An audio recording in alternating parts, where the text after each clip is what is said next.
प्रिय विद्यार्थियों नमस्कार। हिंदी की ऑनलाइन शिक्षण व्यवस्था में आप सबका हार्दिक अभिनंदन स्वागत। आइए प्रारंभ करते हैं हिंदी का शिक्षण। हमारा प्रकरण है संधि। स्वर संधि और व्यंजन संधि के बाद में हम अध्ययन करते हैं विसर्ग संधि का। विसर्ग संधि में हमें यह अध्ययन करते हैं कि विसर्ग की क्या क्या स्थितियां बनती हैं।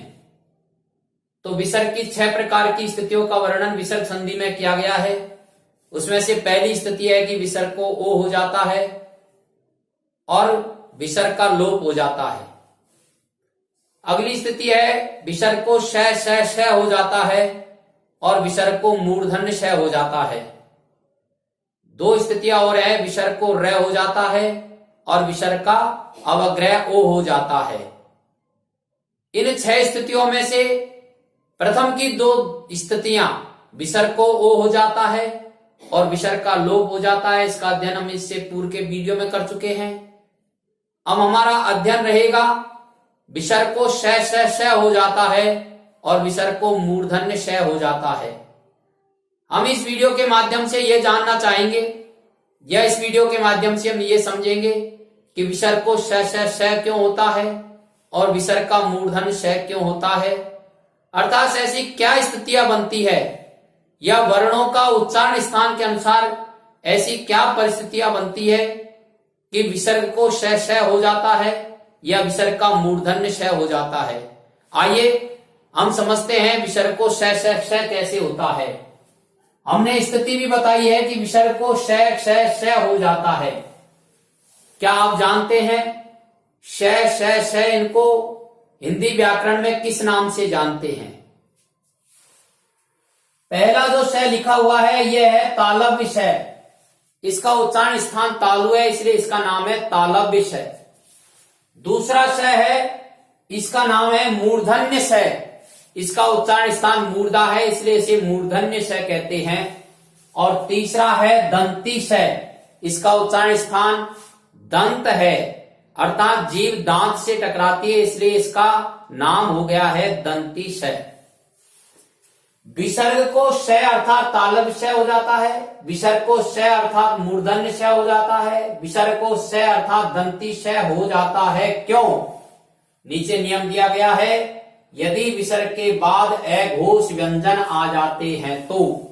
अघोष व्यंजन यानी प्रत्येक वर्ग का पहला और दूसरा वर्ण। पहला वर्ण कौन है? क च ट त प।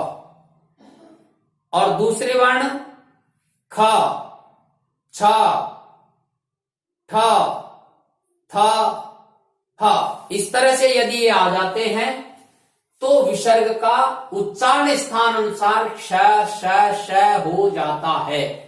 या तो विसर्ग तालव्य श में बदल जाता है, या विसर्ग मूर्धन्य श में बदल जाता है, या विसर्ग दंती श में बदल जाता है। देखते हैं उदाहरण से। एक आलोक और यहां दिया गया है। यदि विसर्ग के बाद श आ जाते हैं तो भी विसर्ग की यही स्थिति बनती है। विसर्ग के बाद में तालव्य श आता है तो पहले आने वाला जो विसर्ग है वह तालव्य श में ही बदल जाता है। विसर्ग के बाद मूर्धन्य श आता है तो विसर्ग को मूर्धन्य श हो जाता है, और विसर्ग के बाद में दंती श आता है तो विसर्ग का दंती श हो जाता है। उदाहरण से अच्छा समझ में आएगा। उदाहरण देखते हैं। नमः प्लस कार। विसर्ग से के बाद में क वर्ण आ रहा है और क वर्ण क्या है? पहला वर्ण है। पहला वर्ण अघोष व्यंजन है, इसलिए शब्द बनेगा नमस्कार, अर्थात विसर्ग दंती श में बदल जाएगा। पुरः प्लस कार। विसर्ग के सामने अघोष व्यंजन क आ रहा है, इसलिए विसर्ग उच्चारण स्थान अनुसार दंती श में बदल जाएगा और शब्द बनेगा पुरस्कार। निहि प्लस संदेह। आलोक वाली स्थिति को देखिए। विसर्ग के बाद दंती श आ रहा है, इसलिए यह विसर्ग दंती श में ही बदल जाएगा और शब्द बनेगा निसंदेह। निहि प्लस चल। विसर्ग के बाद में च वर्ण। च वर्ण क्या है? अघोष वर्ण है, अर्थात यह किसी वर्ग का पहला वर्ण है तो शब्द बनेगा निश्चल। दुह प्लस चरित्र दुश्चरित्र। दुह प्लस शील दुश्शील। विसर्ग के बाद में तालव्य विषय आ रहा है। तालव्य विषय के आने के कारण से विसर्ग तालव्य विषय में ही बदल जाएगा और शब्द बनेगा दुश्शील। धनु प्लस टंकार। विसर्ग के बाद में ट वर्ण आ रहा है। ट वर्ग का पहला वर्ण है जो अघोष है, इसलिए शब्द बनेगा धनुष टंकार। विसर्ग की अगली स्थिति है विसर्ग को क्षय हो जाता है। कौन सा क्षय है ये? मूर्धन्य क्षय है। विसर्ग को मूर्धन्य क्षय हो जाता है।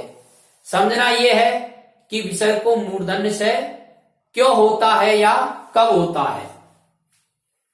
यदि विसर्ग से पूर्व ई उ स्वर आता है, क्या समझाया गया है?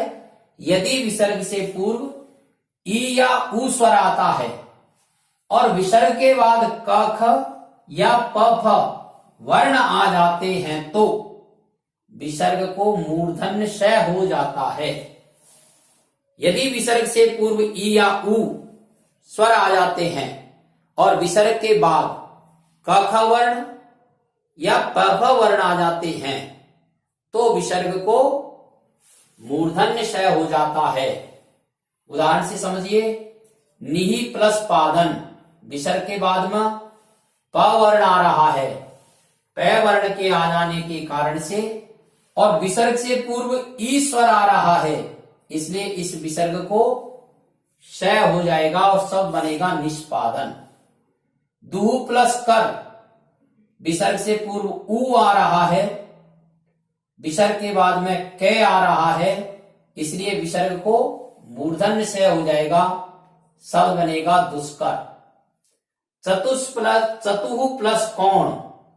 विसर्ग से पहले उ वर्ण आ रहा है, विसर्ग के बाद में क वर्ण आ रहा है, इसलिए विसर्ग मूर्धन्य क्षय में बदलेगा, शब्द बनेगा चतुष्कोण।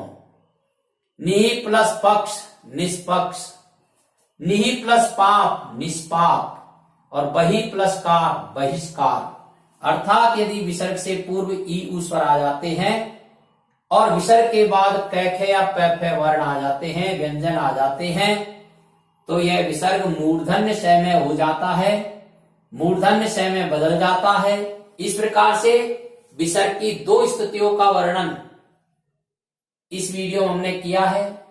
समझने की दृष्टि से आप इसका स्क्रीनशॉट ले लीजिए और कम से कम 2 बार इस वीडियो का आप आवश्यक रूप से सुने।